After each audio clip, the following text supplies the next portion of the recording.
So the North American WCQ is coming up. We're like 3 weeks away, and I wanted to talk about what's gonna happen. Now, you guys know this is gonna be a redundant discussion, so let's go.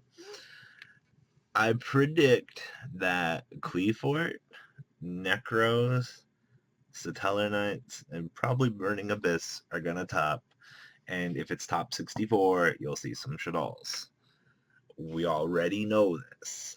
So what might make things interesting? I don't know if the battle pack's going to be legal. That actually does play a little bit of a deciding role in this because there's some okay stuff in there. I think some of the merit cards were pretty good. Now, will they see a direct impact on the format? It depends if they're legal or not for Nats. Now, it's not that unusual for Konami to allow us that within the 2-week time span to be legal for Nats before release. Because people have been playtesting, and why toss them a curveball, beforehand. So Necros are pretty much going to be the highly represented deck. I'm pretty much sure they're going to win the event. If not, if a good Klee player, kind of a shame because I don't know if any of the old good Klee players in the U.S. still play the deck. Benno's from Germany, so you guys remember Benedict Young. He's from Germany, so really won't have to worry about him at our Nats.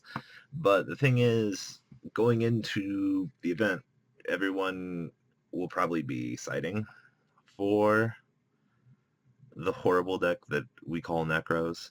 But I don't know, there really is no other undecided factors. I mean, they probably would have been detected at Columbus. Maybe people are sitting on something.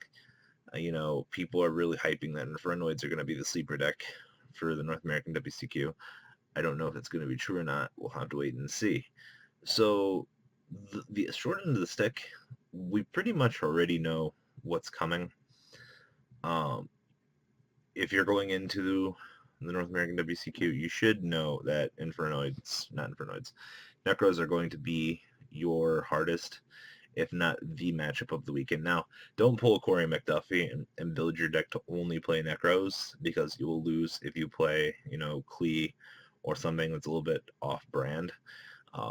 Because then, going into a tournament like this, in theory, you'll probably only play 4 to 5 Necros. I feel like that number is very high, but you probably will play at least one of all the big decks. Make sure you know what you're doing against Burning Abyss. Don't go into the event having bought Necros, only know how to play against Cleafort, and then you'll get blown out in the mirror match. You'll be super angry, and you'll be like, "Rah!" So there's not much else to really say going into the North American WCQ at the point in time. The deciding factor of the event is going to be if the battle pack is going to be legal, because there might be 1 or 2 good cards in there.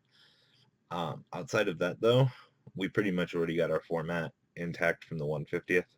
I'll let you guys know on good side deck cards going into the event as time's going on here. I've got a list of them generating. It's just I want to get the complete list before we do everything. So short little talk. Be prepared for all those Necros. Everyone pretty much knows that it's coming. I don't know why you would go to Nats with the anticipation of only not running into Necros. You'd be living a dream, my friend, if you could not play Necros with an expectant at least 20% of the entire pool going into Nats. So best of luck if you could, but life doesn't happen that way. So guys, leave a comment down below. Tell me what you guys think.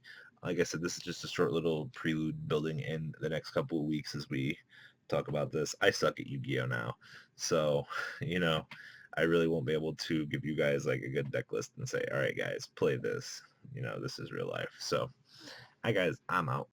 I hope you guys enjoyed this video. Please thumbs up this video to show your support, and please check out Vanguard for Cardfight Vanguard, MKohl Games for miscellaneous trading card games, and No Limit Gaming for a brand new series of Yu-Gi-Oh videos. Thanks for watching.